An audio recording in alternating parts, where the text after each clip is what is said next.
What's going on, guys? Today is Championship Sunday for North America, and I actually have a little bit of time to make a video, so I figured I'd throw one out there for some predictions because yesterday, well, they didn't go too well. Let's just put it that way. Before we get into predictions, let's go really quick. We'll talk about the points leaderboard heading into Regional 3 and all of that, and then we'll get back to our predictions for today. So, made a little sheet here really quickly about where teams are right now in the points standings. I guess I can zoom this in a little bit for you guys, and I could probably drop out some of this stuff. So, if I can make this zoom, and it's not zooming for me. No, here we go. Sorry, boys. All right, here we go. So, let's drop that away, and then we can basically fit everyone on the page. Perfect. Okay, so the teams in green for Regional 2 at 150 points are all still alive and can make more points. Obviously, first place, 351. So you're doubling up even more so than 150. So a lot of points on the line for these teams, but this is where we stand right now. So when we're looking at the major top 16, well, technically top 15, maybe one spot for the grid. But I think actually at this point, grid's pretty much locked up for NA. There's like 3 or 4 teams that can possibly win it, and they're all going to make the major. So we don't have to worry about that. So top 16 will make your major spot.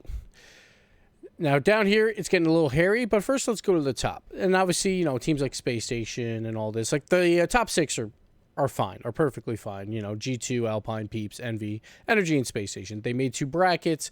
They're like a lot of these teams are going to get more points. They're basically fighting for, you know, how many points can they get because they want to, you know, beat one another. Like G2 versus Envy is a huge game. That could matter all the way down into the World Championship for that top 6 spot because we know those 2 teams are going to be competing in that area. And if whoever wins that quarterfinal today, well, they get a lot more points, possibly even going to the finals or winning it. Well, the other team, they only get the quarterfinal points. So it could matter a lot. That's why these games are very important. But they're all fine, obviously. Pittsburgh Knights is also fine.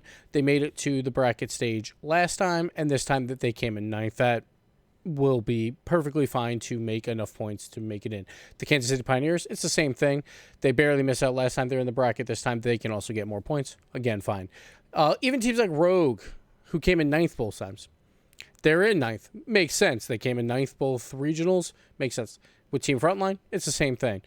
Pretty much safe. Like, obviously, weird things can happen and a lot of upsets maybe, but generally speaking, they're okay and they'll make it in. Even the Sonics, who did not have a good showing with only 30 points, didn't make it to weekend 2. Again, pretty safe bet. They're 80 points above the spot for a major right now. And not only that, it's not like one team has to pass them. A bunch of teams have to pass them in order for them to lose that spot. So generally speaking, they're probably okay unless they get another 30-point week. And then these teams do make top 16 because if they get a 30-point week, that means they just missed out. If you make top 16, then you move up to 50, and then obviously more and more points as you win games.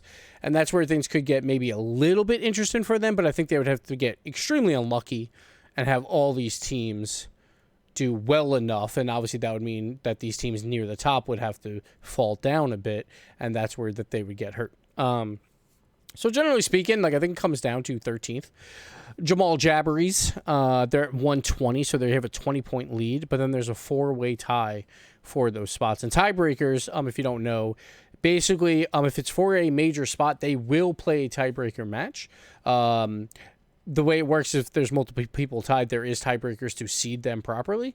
And then after that, they would do the match. So in a case of like there's 2 spots open, 15, 16, and 17 are tied, there's a 3-way tiebreaker. You seed, which means one team will be seeded into like a bye for that playoff bracket. They would automatically then advance in that case because they would be guaranteed top 2 in that bracket, so they wouldn't have to play in it. That's the only way you could like get in through a tiebreaker without having to play a match.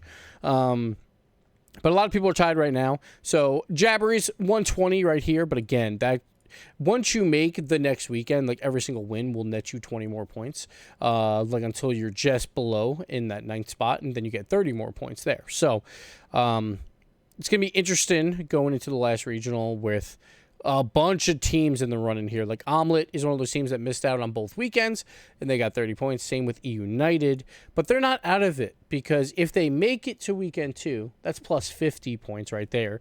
And you would expect all these teams to at least qualify and probably at least get one win, right? So you're looking at 20 to 30 points at the bare minimum, where teams like around this range will hit. So like 130 would be that number where you might be able to squeak in, but that's about it. So for teams like United, if you need 130, that means you need to make it to weekend 2 and at least get one win to get those plus. Well, actually, you need more than that. You would actually have to go all the way up to 9th place to get up to 100 more points like on their score. So 160 for them. That would probably get them in, because I think even teams like Exeter are probably okay at this point. But that's where teams like United and Omelet are trying to reach for at least a 9th place spot, and that still might not get you in. So you would have to, like a playoff bracket spot will very likely get you in unless there's a ton of upsets. So that's what we're looking at here. A lot of teams in the running: Down to Earth, Plot Twist, Version 1, Charlotte Phoenix, Adept, Nefarious, United, and Omelet. And there's even more teams below them, but unless they make it to the bracket, then they probably are out at this point. So these are the teams we're looking at. A tight race from 13 to 22. So we'll see how that goes. Now going back, let's go to the bracket. Kansas City Pioneers, what a day they had on stage 2. They didn't play anyone too difficult. No teams that qualified. They played Adept, Plot Twist, and Rogue, and they 3-0'd all 3. Now, obviously, Rogue was 2-0 at that point.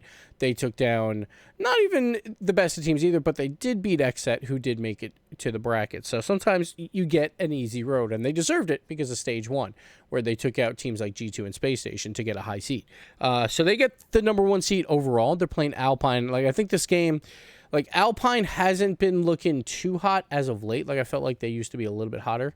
And Kansas City Pioneers, obviously what we've seen from them, they just keep getting better. So, at this rate, I think Kansas City Pioneers will walk away the winners. I wouldn't be incredibly surprised if Alpine wins this, because I think it could be close. I'm not sure if they actually played this weekend. I don't think they did, unless they played all the way back in weekend 1, but I doubt it. Yeah, so they didn't play that weekend, but if you look at the strength of schedule, obviously, for Stage 2 for Kansas City Pioneers, not great. But look at Stage 1. They beat Xset, Space Station, and G2. That's 3 bracket teams right now. So they did have tough games at some point. So I think they do pull off the win, but I wouldn't be incredibly surprised with an Alpine upset here. Magic Bear was looking pretty fast on the field yesterday. We'll see if that can continue. But like, I expect Kansas City Pioneers to continue their run right now. G2 Envy, we talked about this before. For the points, this matters so much, because these are definitely 2 teams that you would expect at the World Championship at this point for North America. And obviously, we still have a long way to go, but the difference in points could be huge here, because they play one another. So one team will get 150. The other team, honestly, like on this bracket, sure, Kansas City Pioneers have been hot, but I think most people would still pick G2 or Team Envy over KC when they get to that match. So that would mean at least a finals appearance, and obviously that's not guaranteed, but that would be 250 points. So you get 100 more than the team that you beat in the quarterfinals. Then, who knows, that they could win the whole thing, and that would be another 101 points, 351. So that's a huge gap of, depending on who wins that series. I think G2 will find their hot streak once again. I'm not a big fan of Envy right now. Lately, I feel like every regional, it's like Mist pops off, everyone else is kind of cold, and they get away with it, and they make it. This happened last regional, where Mist popped off, they barely beat Pittsburgh Knights, and then they got smacked by Energy. And I expect, like, if they don't pick up the pace here, that G2 will smack them around just a bit. But, again, it should be relatively close, but I just don't like what Envy's been doing as of late, so I will go G2, and obviously back-to-back grid champions. So I'll pick G2 there. Then you move over to Energy, Xset, and obviously this is a very difficult game for Xset. Like, Energy, we can talk about their top 4 woes. They kind of calm those problems where they beat Envy, plus the G2 Esports. Finally, they were 0-4 against them throughout the season. They finally got a win there, and that was on in our stage 2 here.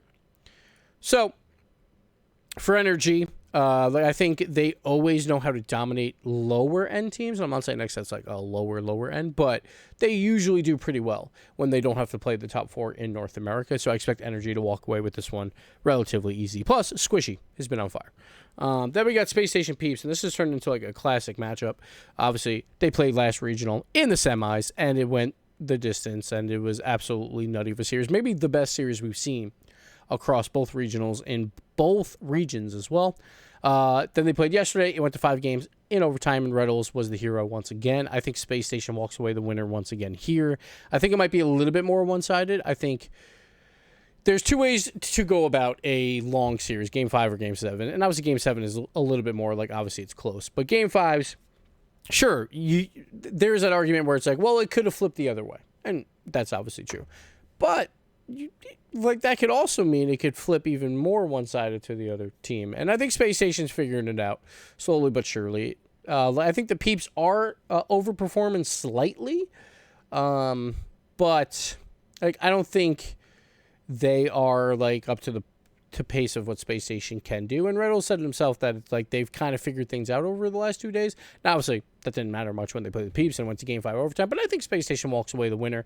I'll probably be more exaggerated on the desk and just call a sweep or something like that, but I think Space Station will take that win there. Moving on, you got Kansas City Pioneers versus G2. I do think G2, they lost to them once already. I think G2 will find a way to correct that and win the best of 7, and I'll give G2 the win there over KC. And then you got Energy versus Space Station, and Space Station has beat Energy every single time this season as well. I think that streak will continue, and I think Space Station will walk away winners there. So we got G2 versus Space Station in the finals. I called it back in Stage 1, where I believe it was Jorby in the pre-show wanted me to call a winner, and I said it would be G2. It would not be Space Station, and I'm going to stand by that. I'm going to go G2 taking down Space Station in 6. 4-2 victory there. And if that was the case, obviously these points would definitely change a lot. Space Station would be in front by a pretty sizable margin still. G2 would move up. So let's see. Let's pop these in real quick if that is what happens. So we got that. We got this. Boom. Peeps we at 150, 150. KCP will go to 200. So this is where the points would be at. I thought I had filters on, but I guess they turned off. So let's do that real quick, and we'll look at, based on my predictions, where they would be at now. Hopefully these are all adding up. I think they should be now. So yeah, it'd be Space Station, followed by G2, 100 points behind. Then Energy at 450, Envy 350. Peeps would be tied with Envy as well. Alpine, KC Pioneers. Then you get back down to the teams that didn't make the bracket this time, Pittsburgh Knights and Rogue. And Frontline and the Sonics are still hanging in there. Like, even though XSET made this bracket, because of how poor they did the first time around, the Sonics have that 10-point edge because like XSET only won 1 game back in Regional 1. Didn't even make it to the very last round, the 2-2 round. So Sonics would still have the edge there, and then obviously we go down the line, and no one else is gaining points from there on out. So that's what I think will happen in NA. I will be completely wrong, and I will love every minute of it. So enjoy the games today, and we'll see you on the other side. Bye-bye.